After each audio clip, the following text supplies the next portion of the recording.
आज हम जहाँ पर हैं वो पूज्य श्री रामदेव जी की कुटिया, और जो उनका दिनचर्या का सबसे पहला काम होता है कि उनकी गौशाला में उनका प्रवेश, और सबसे पहले वहाँ पे वो क्या क्या सुबह दिन की शुरुआत इस गौशाला से करते हैं और यहाँ पे क्या क्या वो करते हैं, वो सारी बातें हम जानने वाले हैं। जो इधर ही रख लो, इधर गाय है इधर रखो, इसके बारे में आज हम सारा जानने वाले हैं कि महाराज जी ने कौन कौन सी गायें यहाँ पर पाली हुई है और कैसे कैसे उनकी सेवा सुबह दिन की शुरुआत करके उनकी पूरी सेवा करते हैं। तो ये राकेश जी हैं, ये हमारे इस बारे में पूरा बताएंगे कि कैसे कैसे महाराज जी जब सुबह उठते हैं यहाँ पर कैसे उनका दिनचर्या शुरू होता है और ये कौन कौन सी गायें हैं और महाराज जी इनकी सेवा कैसे कैसे करते हैं। राकेश जी आप थोड़ा बताएंगे ये महाराज जी की दिन की जो शुरुआत। गाय के अंदर 33 करोड़ देवी देवता निवास करते हैं, ऐसा माना जाता है। अपने भारत में गायों की बहुत सी नस्लें हैं। आप हिमाचल की गाय देखेंगे तो अलग है, उत्तराखंड की अलग है, जम्मू कश्मीर की अलग है, असम की गाय अलग है। ये पुंगनूर नस्ल की गाय है। पुंगनूर, हाँ, पुंगनूर नस्ल की गाय है। और परम पूज्य स्वामी जी महाराज के पास में संत कुटी है, जहाँ पर पूज्य स्वामी जी महाराज जमीन के ऊपर 3-4 घंटे विश्राम करते हैं। और उनके साथ ही लगती हुई है पूज्य स्वामी जी महाराज की गौशाला है। पतंजलि की वैसे तो 50 गौशालाएं हैं, 50 गौशालाओं से और पतंजलि गोमूत्र खरीदता है, दूध खरीदता है, घी खरीदता है, गोबर खरीदता है। लेकिन ये पूज्य स्वामी जी महाराज की संत कुटी के बिल्कुल साथ की गौशाला है। और सुबह की शुरुआत पूज्य स्वामी जी महाराज की होती है, वो गौ मैया को रोटी देकर अपने हाथ से पूज्य स्वामी जी महाराज की शुरुआत होती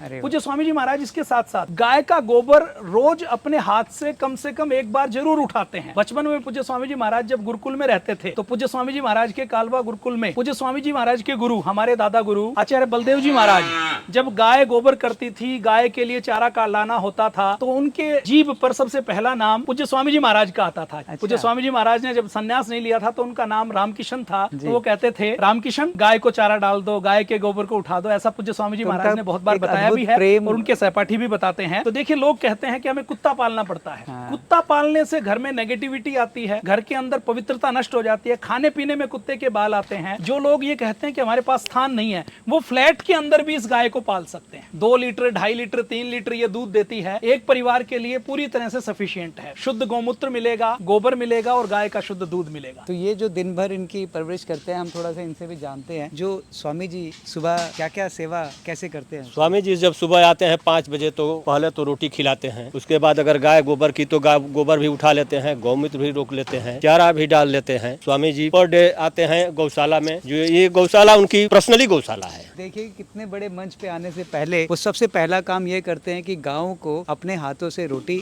और फिर उनका जो गोबर है और जो बाकी जो भी सेवा है वो सारा कार्य करके ही वहाँ पे बड़े मंच पे आके वो योगा और जो भी प्रचार करते हैं सारे करते हैं, है ना। हाँ, बिल्कुल बिल्कुल। तो और दिन में और कैसा उनका प्रेम रहता है इन गाँव गौ से? तो श्री पूज्य स्वामी जी का बहुत बड़ा प्रेम है। गौ सेवा में तो हमेशा अपना समय निकाल करके शाम को भी आ जाते हैं, कभी कभी दोपहर में भी आ जाते हैं, और अतिथि लोग आते हैं उनके साथ भी आकर के अपने गौशाला का पूर्ण रूप से दिखाते हैं। आप कितने समय से यहाँ पर? हम तो यहाँ पर करीब 1 महीने से आए, नहीं तो हम 11 साल से तेली वाला फार्म में गौशाला में रहते थे। पतंजलि में ही है वो दूसरा अपनी गौशाला, बड़ी गौशाला में आप इन चीजों को। स्वामी जी का गौशाला तो ऐसे बहुत है, बहादुरपुर में भी है, तेली वाला में है, कम से कम 2,500-3 हजार गाय बछड़े भी हैं। तो आपको सौभाग्य मिल जाता है हाँ, दर्शन का भी। हाँ, हम लोग को तो सौभाग्य हुआ, जिस पूज्य स्वामी जी का प्रतिदिन दर्शन हो रहा है, यही बहुत बड़ी बात है। क्या बात है। तो गौशाला में प्रतिदिन सबसे पहला कार्य उनका ये होता है कि इनको सेवा करना। और आप क्या बताना चाहेंगे इनके बारे में, इन गाँव की विशेषताओं के बारे में? कुछ आप बताएं इनकी विशेषताओं के बारे में और कितनी तरह की। तो ये भारतीय नस्ल है जी, भारतीय नस्ल की गाय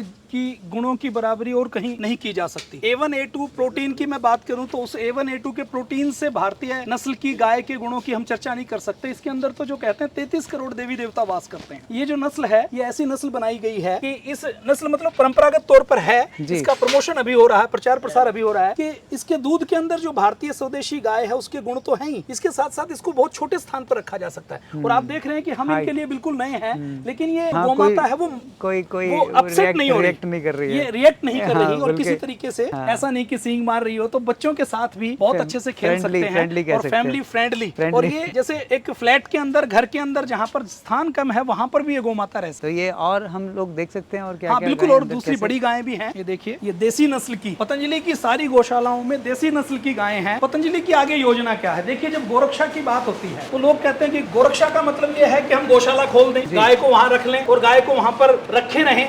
ये गोरक्षा का मतलब नहीं है। परम पूज्य स्वामी जी महाराज कहते हैं कि गाय तो तब बचेगी जब गौशालाओं से बाहर निकलकर किसान के घर में रुकेगी, और किसान के घर में गाय तब रुकेगी जब गाय इकोनॉमिकल सर्वाइव कर पाए, किसान को लाभकारी हो सिद्ध हो पाएगी, तब गाय बचेगी। तो परम पूज्य स्वामी जी महाराज की योजना है, पतंजलि की योजना है, और इसके ऊपर रिसर्च का काम हो रहा है कि गाय की कोख में कम दूध देने वाला भ्रूण ना हो। अच्छी नस्ल के बैल का बीज लेकर, अच्छी नस्ल की गाय का बीज लेकर, जो हमारी राठी, साहिवाल, गिर नस्ल की गाय हैं जिनका दूध 15-15 लीटर, 20-20 लीटर होता है, उनका बीज लेकर और उसको भ्रूण के रूप में विकसित करके उसका एम्ब्रॉय ट्रांसफर करने का काम, ताकि नस्ल सुधार हो। नस्ल सुधार होगा, 20 लीटर दूध देगी, 15 लीटर दूध देगी, तो कोई भी किसान भैंस को रखने वाला नहीं है, गाय को रखने वाला है। तो ये योजना पतंजलि की। गौशालाएं खुले, लेकिन केवल गौशालाएं कोई खुलने से नहीं होगा। इसके अलावा पतंजलि में जैविक खेती के ऊपर अनुसंधान किया जाता है कि गाय के दूध भी नहीं देती गौ माता, तो गोबर और गौमूत्र से कैसे हम पेस्टिसाइड बना सकते हैं, इंसेक्टिसाइड बना सकते हैं,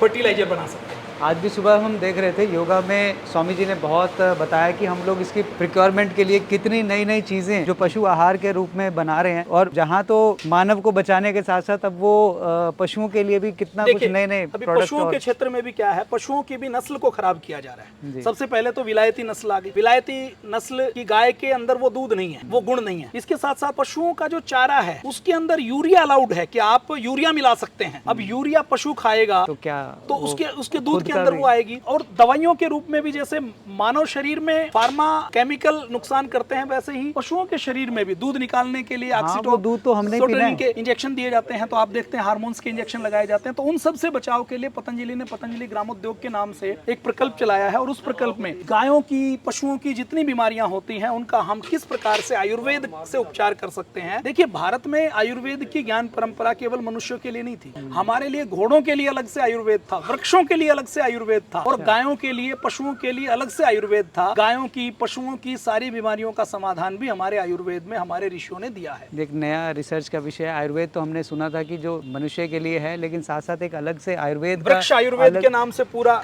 ग्रंथ है जिसके ऊपर अश्व आयुर्वेद के नाम से पूरी हमारे यहाँ एक परंपरा रही है कि घोड़ों का रखरखाव कैसे करें, सेना कैसे चलेगी। तो इनका जो दूध है और वो सब कितना कैसे रहता है?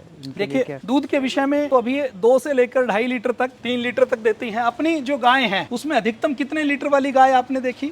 यहाँ नहीं, पूरी गौशाला 20 लीटर तक, 20 लीटर तक गाय का दूध। वो कौन सी नस्ल की गाय? साहिवाल गिर नस्ल। और ये जो सामने गाय है ये कितने लीटर देती है? ये 15 लीटर दूध देती है। 15 लीटर दूध। देखिए भैंस का दूध जो पिएगा उसकी बुद्धि भैंस जैसी हो जाएगी, और जो भैंस का दूध पिएगा वो यमराज भी भैंस के ऊपर सवार होके आता है, देवता गाय के ऊपर सवार होके आता है। तो जो भैंस का दूध पिएगा वो यमराज के पास जाने की तैयारी करते हैं, क्योंकि जिसके घर में भैंस होगी तो वो यमराज को अट्रैक्ट करेगी। यमराज झोटे पर बैठकर भैंसे के ऊपर बैठकर आएगा, और जिसके घर में गाय होगी तो उसके घर में 33 करोड़ देवी देवता आएंगे। जिसके घर में गाय का गोबर होता है, गौमूत्र होता है, जिसके घर में गाय का गौमूत्र छिड़का जाता है, वहां पर कोई भूत प्रेत, नेगेटिविटी, जिन्न पिशाच नहीं हो सकता। जिसके घर में गाय है उस घर में कोई वास्तु दोष नहीं हो सकता, कोई ग्रह दोष नहीं हो सकता। गाय के उपले को जलाकर उसके ऊपर आप सामग्री डाल दें तो वातावरण शुद्ध हो जाता है। हवन के ऊपर रिसर्च की है। ये गौ माता की तो महिमा अपरंपार है। इनके बारे में थोड़ा सा आप बताएंगे कैसे? सभी साहिवाल। तो इनका रखरखाव में कुछ अलग से कुछ और करना रहता है, या जैसे सभी के दूध वाली के अलग दाना दिया जाता है। जैसे दूध जितना देती है उससे कुछ ज्यादा दाना दिया जाता है, उसकी वो रहे शरीर के अंदर डाउन ना पड़े। कैल्शियम भी दी जाती है इसको, और नमक भी दिया जाता है सुबह शाम। ये देखिए गाय भी हमारे यहाँ पर, अब देखिए कचरे के अंदर नहीं है। ये देखिए आप जो मैट देख रहे हैं ना, मैट के ऊपर गाय है, गद्दे के ऊपर गाय है। डनलप के गद्दे आदमियों के लिए सुने होंगे, लेकिन गौमाता के लिए भी ऐसे गद्दे होने चाहिए। क्या बात है। इनको चारा भी यहीं पे इनका तैयार किया जाता है, और सब कुछ यहीं पे ही इनके लिए परोसा जाता है, और स्वामी जी की देखरेख में। और वो खुद भी इसके लिए स्वयं सुबह उठते ही सबसे पहला कार्य यही करते हैं। बहुत बहुत धन्यवाद, ये सब जानकारी आपने दिया, क्योंकि ये बड़ी गूढ़ जानकारियाँ। लोगों को लगता है कि हम लोग सिर्फ बाहरी चीजें, बातें तो करते हैं, लेकिन खुद करना एक अपने आप में एक बहुत। परम पूज्य स्वामी जी महाराज तो खुद गाय का गोबर बचपन में भी उठाते थे, और अभी भी रोज एक बार जरूर उठाते हैं, और अपने हाथ से रोटी जरूर देते हैं। बताइए कितने बजे आते हैं आप? बताओ। शाम जी सुबह 4 बजे उठ कर जाते हैं, और सेवक को साथ गोबर उठाता है, दूध भी काटता है, और रोटी देकर जाता है, फिर दौड़ लगाकर शिविर में जाता है। तो आप अक्सर ऐसे देखते हो, कोई बिना कभी नागे के, और कभी कोई दिन ऐसा छोड़ा नहीं। आज तक एक भी दिन योगरा में जाएंगे तो योगरा में शुरू होती है, वहाँ गाय है। नस्ल के हाँ जी, हैं, आर्यन। उनका सबसे पहला कार्य यही है कि जब भी कार्य करना है तो सबसे पहले सभी योग संस्थानों में गाय का शाम जी जरूर आते हैं। गाय जब बारिश होती है, बारिश के अंदर भी 2 दिन छत्ता लेकर पूछे थे, कभी एब्सेंट नहीं होते हैं। क्या बात है, उनकी आज तक एक भी एब्सेंट नहीं लगी है इस कार्य को करने के लिए। तो आप इस कार्य को कितने निष्ठा से करेंगे, क्योंकि एक प्रेरणा से पूरी क्रांति आ गई। उन्होंने एक योग के क्रांति को छेड़ा और आज पूरा संसार इस क्रांति के पीछे चल रहा है। ये एक उनका डिसिप्लिन एक नई क्रांति ला सकता है। आप इस क्रांति में कितना योगदान करेंगे अब ये आपके ऊपर है। तो बहुत बहुत धन्यवाद इस चीज़ के लिए। Thank you.